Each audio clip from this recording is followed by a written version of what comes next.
When you think of rules, especially when it comes to food or weight loss, they're kind of a turnoff, right? There's a whole community out there that doesn't believe, like outwardly doesn't believe in weight loss rules or food rules. There's even somebody out there named No Food Rules. And don't get me wrong, I follow her and I enjoy her content very, very much. But today, I want to tell you about weight loss and food rules that I will be following during my cut and happily following during my cut.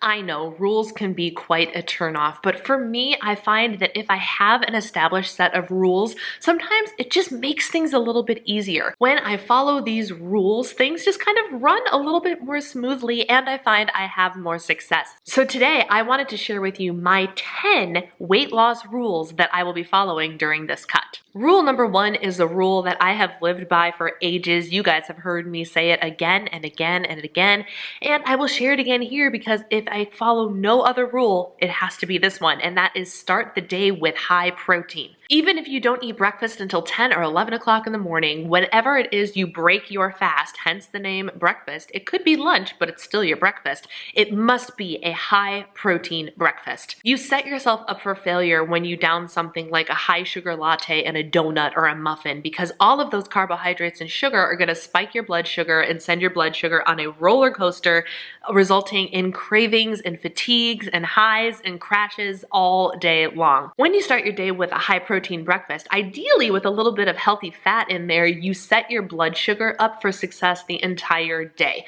I notice personally a huge difference in my hunger levels alone when I start with a high protein breakfast versus maybe a breakfast of a piece of banana bread or pancakes or waffles. As long as I integrate the protein in there, it keeps all of my macros balanced and keeps me feeling satisfied and craving free most of the day, which is essential, especially when you're in weight loss mode. Rule number 2 is water all the time. More specifically for me personally, it is drink at least a gallon of water a day. But water all the time sounds a little bit more dramatic. When in doubt, drink your water. First thing in the morning, I down some water. Before every meal, I down some water. When I'm working out, I down some water. Before I'm allowed to have a snack or a sparkling water or some energy beverage or something in the middle of the afternoon, I down some water.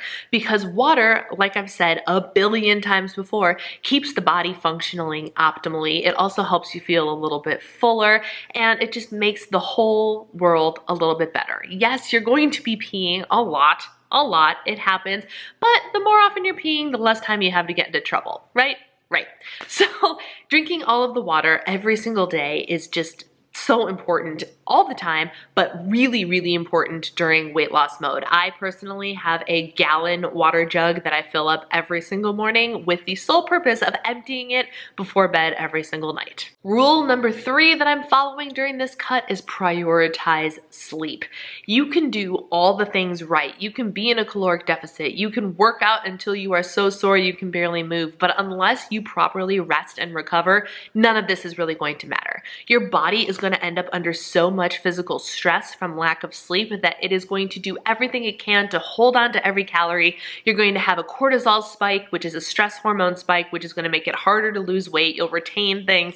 It's just not a pretty picture. It is amazing to me how much better my body functions and how much better my weight loss goes, or my weight fluctuations stop fluctuating when I'm getting enough sleep. During this cut, one of the things I'm going to prioritize hardcore is my nighttime routine to ease me into a restful and stress-free state of mind leading up to going to bed, where I'm hoping to clock at least 7 to 8 hours of sleep every single night. Now, paired with some of my goals of doing things like waking up early and not hitting the snooze button, it is an essential priority to make sure I'm doing the right things for my nighttime routine to make sure I get those 8 hours and that they are quality sleep. You guys know I struggle with quality sleep a lot, so I'm going to do my very, very best, but because prioritizing sleep is a rule, it's something that I must prioritize. Rule number 4 is probably my favorite rule, and that is to eat dessert every day. Yeah, I made that a rule. I went there. And here's why.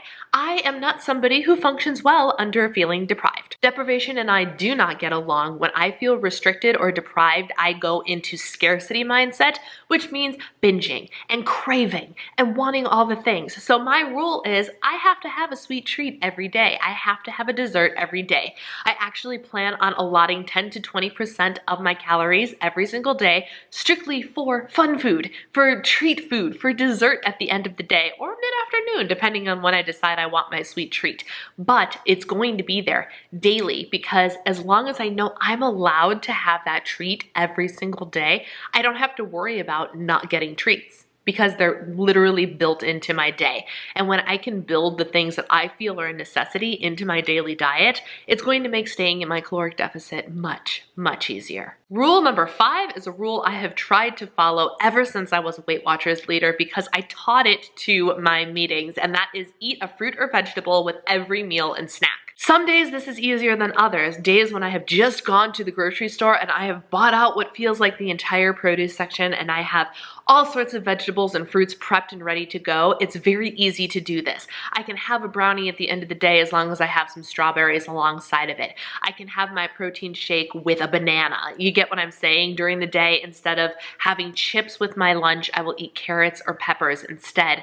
It's very, very easy most of the time. Sometimes it's going to be a little bit harder. So I'm going to do my very, very best to implement this rule as it is possible when there is no fruit or vegetables in the house, which happens sometimes, especially here. We have like carrots and apples right now, and that's it. So what am I supposed to do with that? I'm not entirely sure, but I'm going to do my best. If the option is there, I'm going to utilize it. Why is this an important rule? Because using fruits or vegetables to have with every meal or snack is volumizing. You are having something that is much lower in calories than a carbohydrate alternative, and it's filling you up, giving you nutrients, and in fruit cases, it's also satisfying a sweet tooth. So I urge everybody to really try this.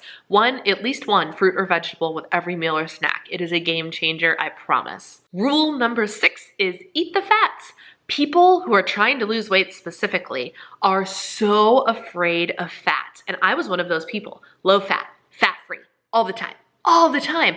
And then I learned that fat is not actually the problem. Ladies and gentlemen, eating the fat is actually good for you. Your body needs fat to function. And I have found that with a slightly lower carb and slightly higher fat diet alongside my heavy protein diet, my body functions more optimally and my weight loss happens more optimally. So my rule is eat the fat. Use the olive oil. Have some real butter every once in a while. Have the full fat cheese. Have avocado oil. Have avocado, for heaven's sake. Eat the fat. Does anybody else think of the Friends episode about drinking the fat when I say that? Just me? Rule number 7 is more of a mindset thing, and that is, remember, NEAT is more important than your workouts. What do I mean by this? I mentioned it a little bit in my Welcome Back to Weight Loss Mode video, which I will link down below for you, but NEAT is non-exercise activity thermogenesis, or all of the activity you get throughout the day that is not deliberate exercise. That is what NEAT is. It is going up the stairs instead of taking the elevator. It is folding the laundry and going for walks and running errands and parking further away from the door. It's all of that stuff compounded throughout the day that equals a greater physical impact and caloric impact than your hour-long workout. And this is just something I need to remember. Does this mean my workouts aren't important? No, of course they're important, but it means that my NEAT is more important. So go and take that 20-minute walk. Go ahead and take the stairs. Go ahead and walk in place while you're watching TV, or turn your commercial breaks into an opportunity for movement, because the NEAT is going to compound more effectively than your workouts will. Rule number 8 that I am personally following during this cut is weigh daily to avoid the dreaded weight fluctuation and the mental impact that that brings. Or for short, weigh in daily. I am going to be weighing myself every single day. So at the end of the week for my weigh-in, I have an average of my weights. Ideally, they're going down, but what this does is protect me from the weight spikes that could happen. What happens if I'm down 3 pounds on a Thursday and I happen to be up 1.5 pounds on Friday? That's a weight fluctuation that is obviously not honest about what I'm weighing. It could be I'm retaining water, I'm PMSing. Something happened overnight that caused that spike. And I don't want to have the mental drain that has and be like, oh my gosh, I gained 0.5 pound. Did I really though? No. If the average still has me losing, that means I'm still losing. So weighing myself daily, which is really, really hard. I used to be the person that couldn't weigh daily because I got really obsessive, but I'm feeling very relaxed and free about the number on the scale right now because it's just a number, it's just a data point, and I plan on using that data to help guide me through this entire cut. So weighing in daily is going to be one of my rules to avoid the surprise weight fluctuation. Rule number 9 is to track everything and to track honestly. This is just good practice, ladies and gentlemen, and it is something that I do 90% of the time, but I want to make sure that that is a rule that I'm following. If it goes in my mouth, I write it down first. That's another important rule. Side note, that's like rule 9A right there, is write it down before you eat it.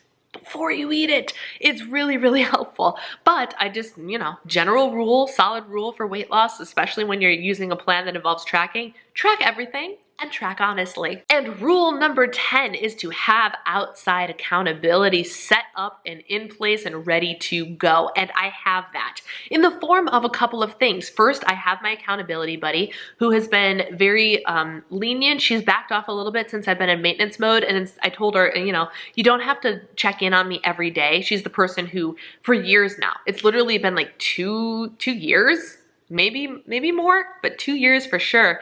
We have both since moved away from Illinois. She still texts me, did you track? And I have to send her my tracker. During maintenance mode, I told her she doesn't have to check in every single day, but she would check in randomly. So I never knew when Jess was gonna text me and be like, did you track? So I still had to track every day because you never knew. Sometimes she did it 2 or 3 days in a row and then it would be a week and a half before she asked me again.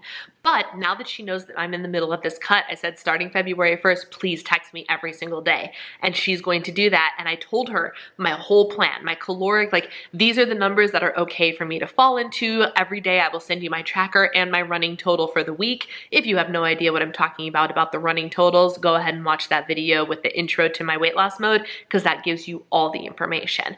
But I told her what she needs to look for from me to make sure that I am doing it right, because she will ask me if I go into the negative a handful of days in a row. She'll be like, are you okay? And she'll check in on me and make sure I know what I'm doing and I'm aware of what I'm doing, which is wonderful. I have a great accountability buddy. Other accountability is going to be the vlogs that I post on here every single week. I'm sharing everything with you guys. And so in order to do that, I have to be accountable to you guys, to my entire community. And having all of that accountability in place is going to make this, it's a tedious work, but it's going to make this a lot easier for me to stay honest with you guys and with myself, which ultimately is going to be very helpful in making sure that I get it done. All right, 10 weight loss rules that, in my opinion, are rules that are pretty helpful to follow. I do not feel sad or offended or restricted by a single one of these rules. On the contrary, I feel empowered by these weight loss rules, and I hope that hearing them empowers you to want to follow a couple of them yourself if you are on a weight loss journey. Having these rules in place are just like guardrails that help keep you on the road, It helps you avoid veering off the path and falling off the wagon, whatever it is you want to call it. And so for me, these rules are super, super important. If you liked this video, it would really help me out if you gave me a little thumbs up. And if you want to follow along throughout my entire 9-week cut, you know where the little subscribe button is, but apparently I don't. Click that little red button down there and don't forget to hit the little bell so you get notified every time I upload something new. Thank you guys for taking the time to watch. Take care. I'll see you next time.